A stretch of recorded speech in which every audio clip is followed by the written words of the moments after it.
Good evening, everyone. Welcome back to Premier Study and Investing. We're going to be looking again at ticker LIFE. The company is called aTyr, as you can see here, aTyr Pharma. And quickly, the chart. Since many of the other companies we've been looking at, Cytodyne had a great run up today, 28%. Altimmune was up 20%. So since those are kind of a little bit more expensive now, I thought I would come back, circle around, and look at something that's a little bit more affordable. Just some of the basic numbers with them.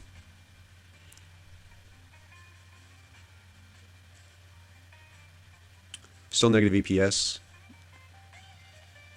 Book value per share. Trading today at 378. Book value per share still pretty close at 333 a share.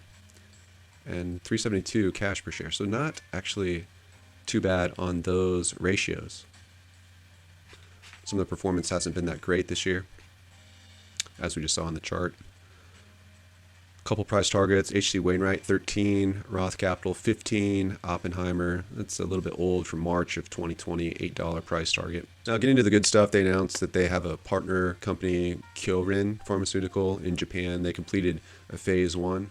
They were excited that the phase 1 trial was completed on time. It was a placebo-controlled study. It included 32 healthy Japanese males, as they were trying to evaluate the safety and pharmacokinetics and immunogenicity of the drug aTyr 1923. They're going to be using this for, we can read down here, for sarcoidosis as well as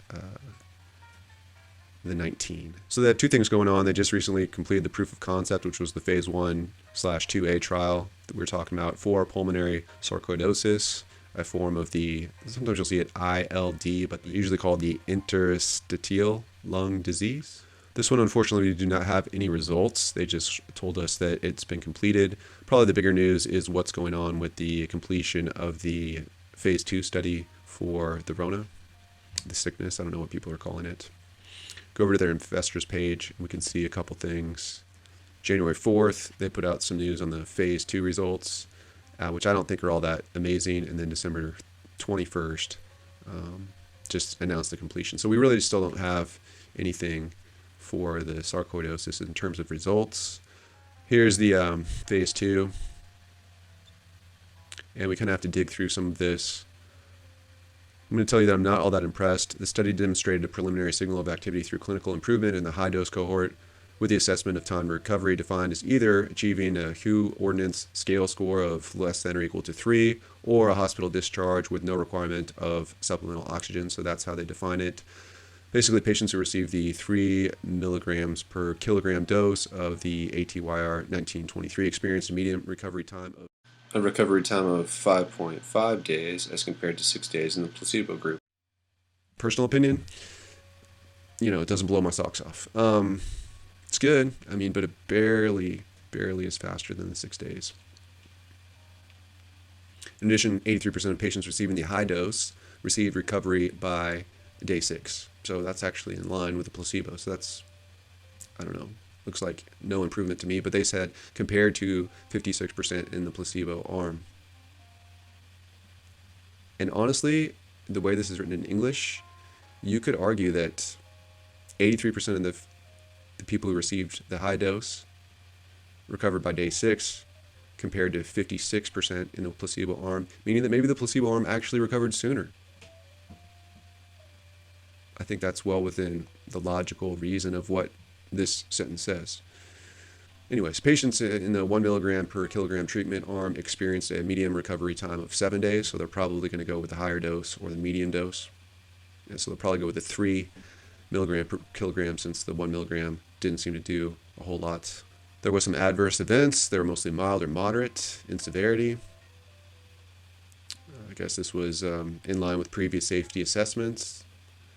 They did do an interim safety analysis. Looks like when they were doing the sarcoidosis trial, there were 2 deaths that were observed in the trial, both in the 1 milligram per kilogram treatment group, but they were deemed as not related to the treatment of the drug aTyr 1923 by an independent data safety monitoring board.